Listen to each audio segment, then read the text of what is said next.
What do you say? Are you ready to learn some English? In today's English lesson, we are going to look at one of the 50 US states.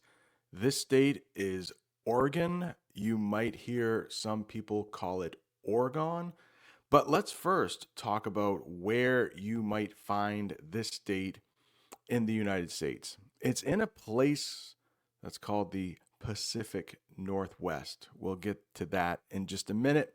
But if you look at the map, you can see some of the states that border it would be Washington.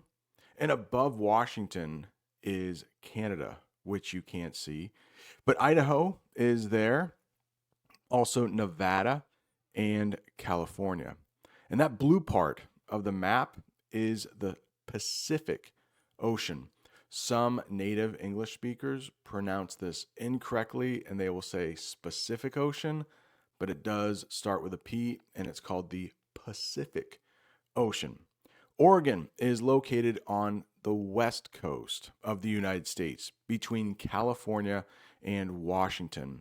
If you think of the East Coast in the United States, think of places like New York City. Los Angeles is on the west coast.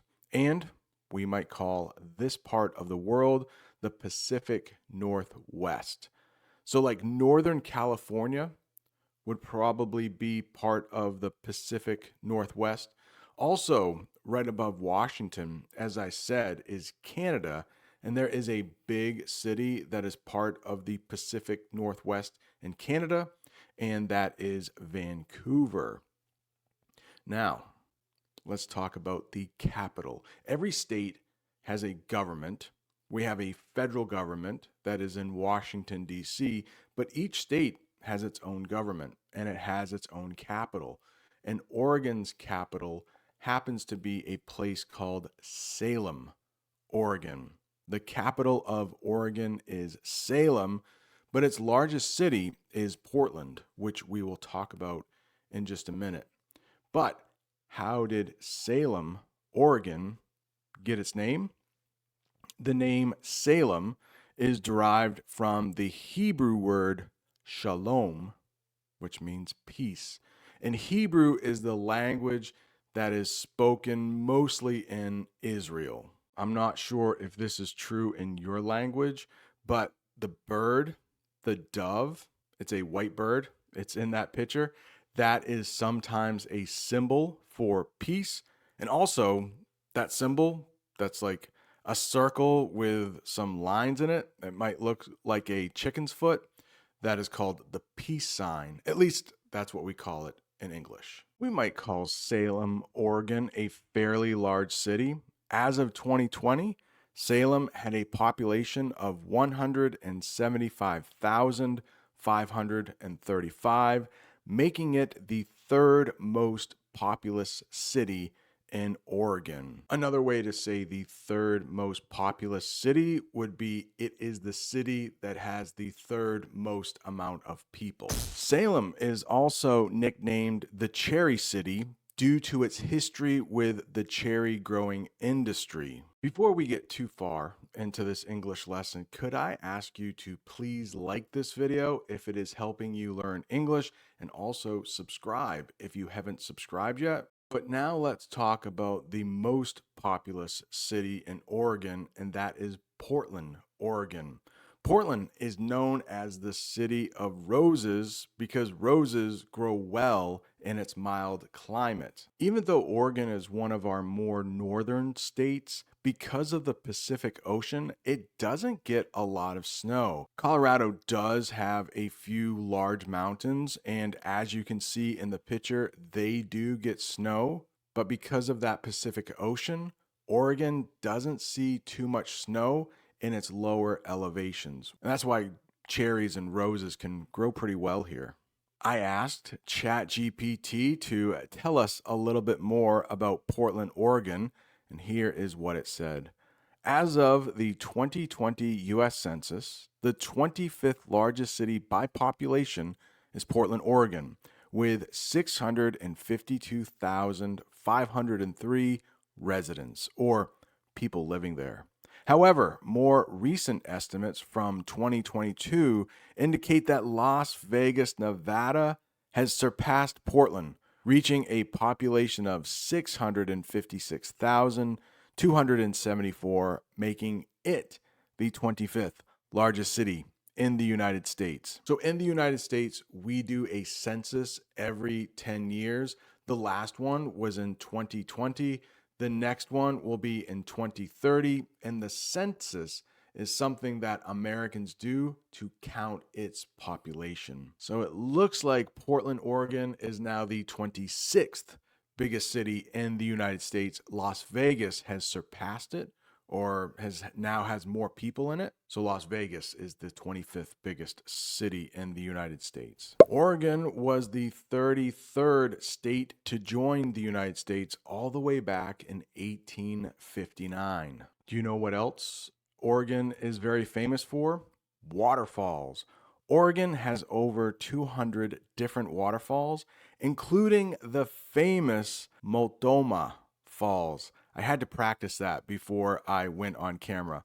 Multnomah Falls. I still hope I'm saying that correctly. But let's take a look at what a waterfall is in English. A waterfall is a place where water flows over the edge of a high rock or cliff and falls down to a lower area. Multnomah Falls is one of the most photographed waterfalls in the United States. Let's read that sentence together. The falls are only about a 30-minute drive from Portland, making it one of the most photographed waterfalls in the United States. Let's read a sentence in English that has waterfall in it.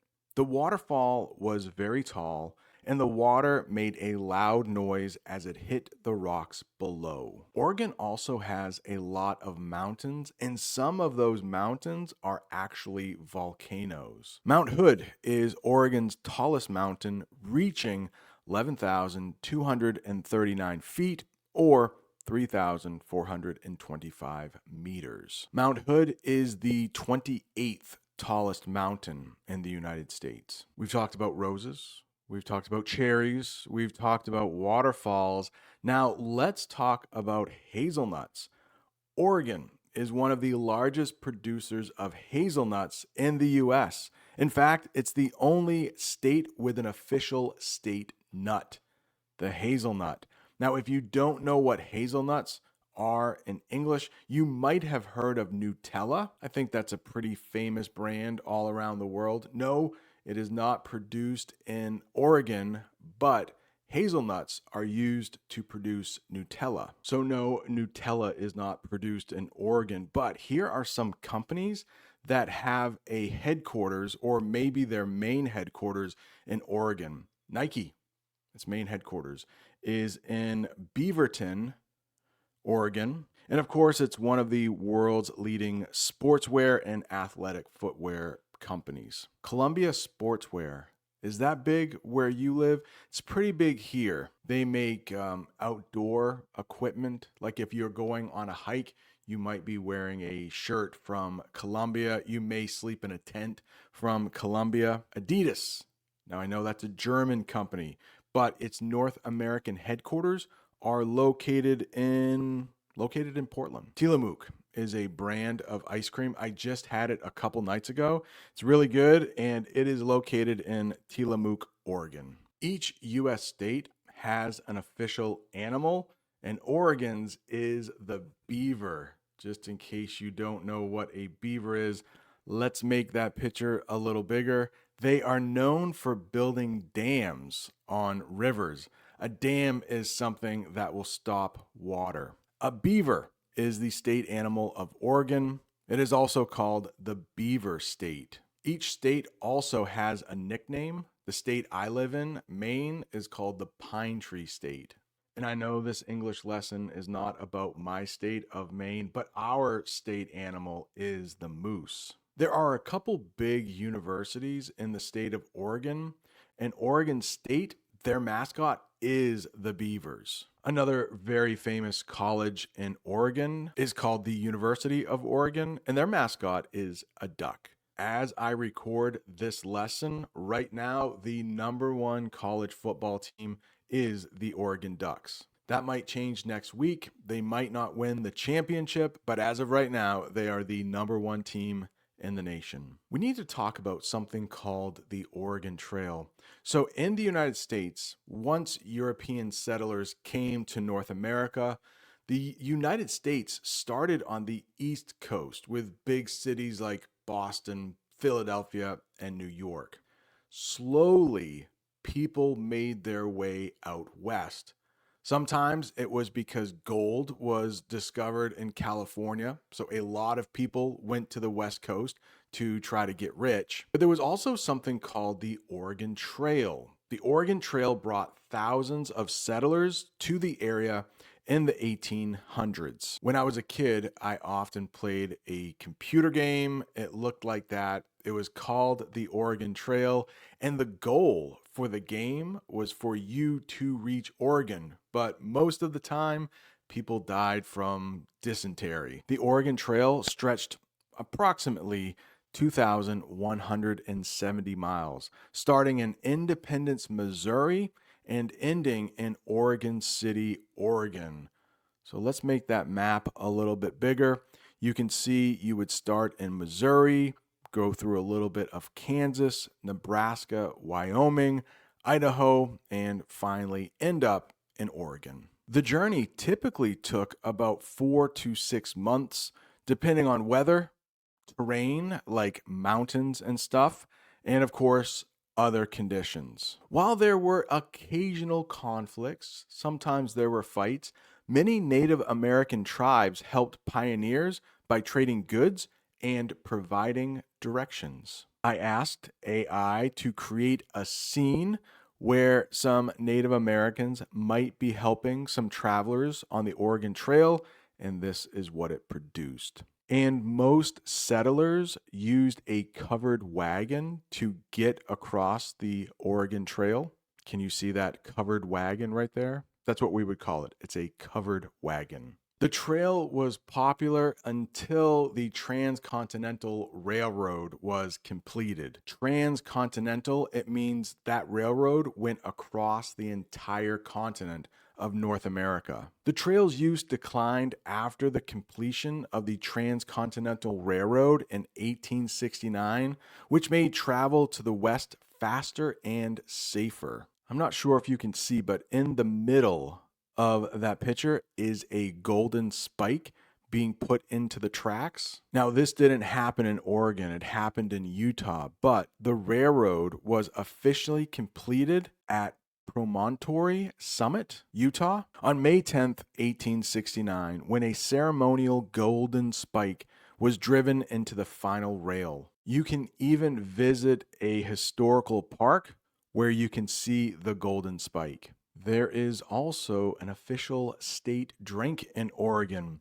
The state drink of Oregon is milk, reflecting its strong dairy industry. Just in case you don't know what dairy is, dairy foods are foods made with milk, like cheese, yogurt, and butter. Remember when we talked about that ice cream that was from Oregon, Tillamook? It makes sense that they would produce ice cream there because they have a lot of cows. They produce a lot of dairy foods. Oregon was the first state to pass a law banning non-returnable bottles and cans to reduce litter, all the way back in 1971. When you visit the United States, you will probably see that most of the bottles and cans you have will have something called deposit written on it. A deposit is an extra fee that you pay when you buy the bottle, and then if you take it back to a redemption center, pretty big word there, you will get your 5 cents back.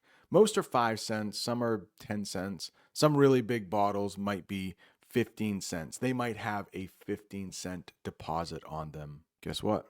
The state has no sales tax. A lot of times when you go shopping in the United States, you might see a shirt for $10, but when you go up to the register and ask them to ring you up, there will be extra money added to the shirt. So it might cost you $10.50.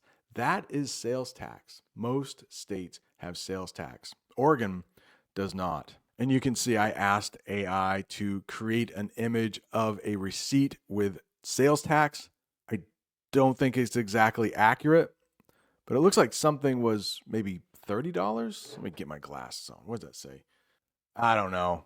The sales tax is $2.09 and the total is $2.09.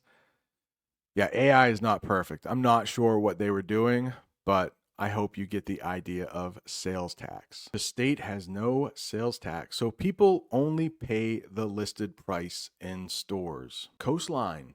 Just in case you don't know what a coastline is, it's when the land meets the ocean. And look at Oregon. Oregon's coastline stretches for 363 miles or 584 kilometers, and it's entirely public land. When you hear public, that means open to the people, meaning everyone can visit. It's illegal to pump your own gas in Oregon, except in some rural areas. So those are areas outside of the city. Attendants do it for you. So the people who work at the gas station will pump your gas for you. It's not self serve. If you see self serve in the United States at a gas pump, that means you can do it yourself. You can pump your own gas. Let's talk about a couple phrasal verbs you might see when talking about gas. Fill up, that means put as much gas into the car as you can, and top off. So that means you have some gas in the tank already, but you just want to fill the rest up with gas. If you ever go to a restaurant in the United States and you order coffee, you might hear top off when you do this. When you order coffee at an American restaurant, the server could ask, do you want me to top off your coffee? Maybe the coffee is kind of cold in your cup. The waitress comes by and puts more coffee into your cup. They are topping it off for you. We've talked about Mount Hood before. I mentioned that Oregon does have some volcanoes. Oregon has many volcanic landscapes. Volcano is the noun, volcanic is the adjective. And the Cascade Range, the Cascade Mountains, are in Oregon. And in Oregon, there are several active volcanoes. Mount Hood is a dormant volcano. So it means it is a volcano, but it's mostly asleep. It hasn't erupted in a long time. It's dormant. The International Rose Test Garden in Portland has over 10,000 rose bushes and is one of the largest rose gardens in the world. Yeah, at this rose garden, they will often test roses, maybe trying to develop roses that can grow in climates that are a little cooler or maybe a little warmer. Portland, Oregon also has a professional basketball team. They are called the Portland Trailblazers. Let's talk about what a trailblazer is. It's a person who explores new areas or ideas. The first people to travel the Oregon Trail were trailblazers in the American West. I mean, there were Native Americans living there already, but as far as European settlers go, these people were trailblazers. The professional basketball team in Oregon are called the Portland Trailblazers. Another example of a trailblazer might be women who joined the military, or at least the first women to join the military. The first women to join the military could be called trailblazers. Women have only joined the military kind of recently here in the United States, over maybe the last 20 years or so. That is it. I hope your English is a little better. I hope you know the state of Oregon a little better. If you're looking for more English, right down there is another English lesson I did about one of the American states. That state is the state I was born in, Vermont. Thanks so much for watching. See you next time.